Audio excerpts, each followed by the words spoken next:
Okay, well, my name is Naomi. I live in Perth. I have volunteered since probably about this is my 13th year. Often, sometimes only once a week. At one point it was 4 times a week. Now it's twice a week. I come from a family of volunteers. My mum and dad both volunteered, even when I was growing up. So we had that as part of the ethos of the family. And one of my sisters and my brother, who are both retired, are both volunteers as well, one in Melbourne and one in Canberra. So it's a family thing with the strong influence from my parents. I volunteer because there are many people who need things that I already have, and I'm happy to share. I'm also happy to share my expertise when I can. I qualified as a food technologist many years ago. I worked as one for a while until I lived in towns where I couldn't use it because my husband worked in places where it didn't work. So that's basically the beginnings and the origins of it all.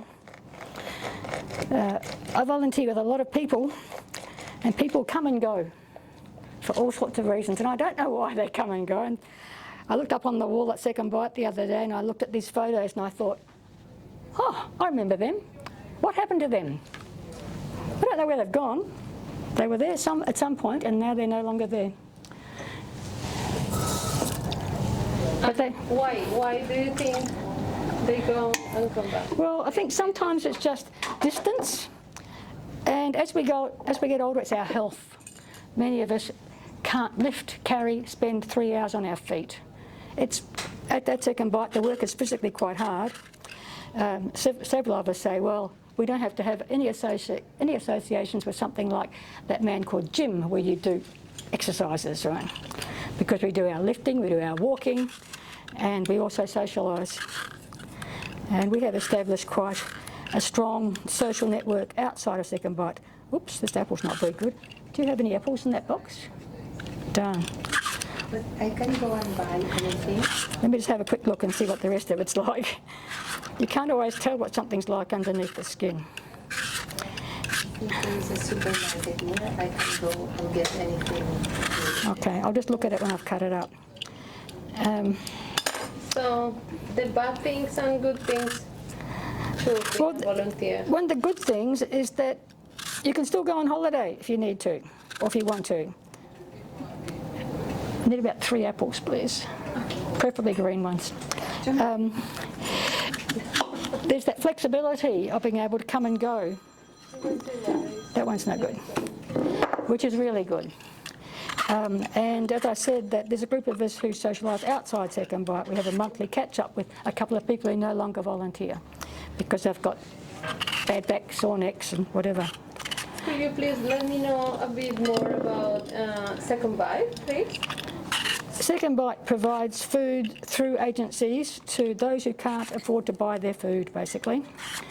The food some comes from Coles, some comes from farms, some comes from the markets, many different places. There are some places that even I don't know where it comes from because I'm at the end of the process where we just work with what comes in. So some of it's quite good quality, some of it's absolutely awful. So do you volunteer for Second Bite? I volunteer for Second Bite, yeah. And that's I had volunteered for Harold Hawthorne in their dining room at one point, but it became very difficult for continuity because at that time, number one, they were very short on staff, which meant I had far too much to do, and number two, my parents were quite old, and they live in Melbourne, and I had to spend a fair bit of time in Melbourne, so I was becoming very unreliable. And most places really need to have someone who can come fairly regularly. Yeah. With Second Bite, often there's enough of us mostly to be able to miss one from a team. So we have Thursday group, there's often 7 of us, and if someone's away, then we can manage with 6, but you can't manage with 3. 5 becomes a stretch. But the need for food is obviously very high because the demand for what we have is very high. I think I need another question. Yes. As can I understand is because people left, sometimes it's very difficult to work or keep volunteering without the other people. And why do you think they left? Because economic reasons? Well, most of the volunteers that I know of are comfortably off, which is why they can give their time, and they don't have, you know, they work their time around looking after grandchildren and things like that. Also, one of our shifts at Second Bite starts at 6 o'clock in the morning on a Monday, so we're often finished by 9 o'clock or 9:30. So it doesn't take out a chunk of your day. One of the only young volunteer I know of is a young man, and he comes, but then he goes to work afterwards. So he gives us about an hour and a half to 2 of his time, depending upon whether he slept in or not. And he comes before work. And I think there might be another volunteer who used to do that too. I don't know whether she's still working or not. But the early starts make it harder and also easier because you need to get up early, get organised, you know, have your breakfast, get out on the road, get there. Yeah. And well, let's talk about this workshop from today. Today you are working here, volunteering here in Sister Project, that is a non-profit organization who works with migrant women. Why do you think for migrant women it could be good do volunteering? I didn't actually know this organisation existed until Tamara told me. Ellenbrook's a long way from where I live. I think everyone had something to contribute. I'm actually a migrant woman too. I wasn't born in this country, but my mother was. I grew up in another country, and I moved to Australia when I was in my early teens. So I've not always lived here either. But I was involved. My ex-husband's family were migrants from northern Greece, so I'm quite familiar with people like that. Maybe not some of the migrants that are here now, but definitely the ones that came from Europe. But I think anyone has something to contribute, and if someone comes from the same background as someone in need, they're going to understand that person's need more.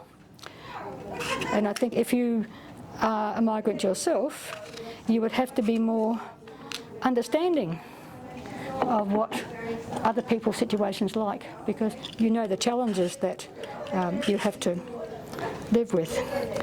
I'm running out of space. Thank you. That makes sense, doesn't it? Yes.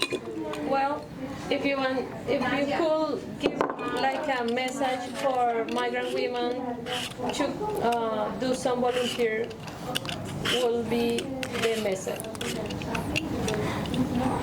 Well, I think it's the same for everyone, really, not just migrant women in particular.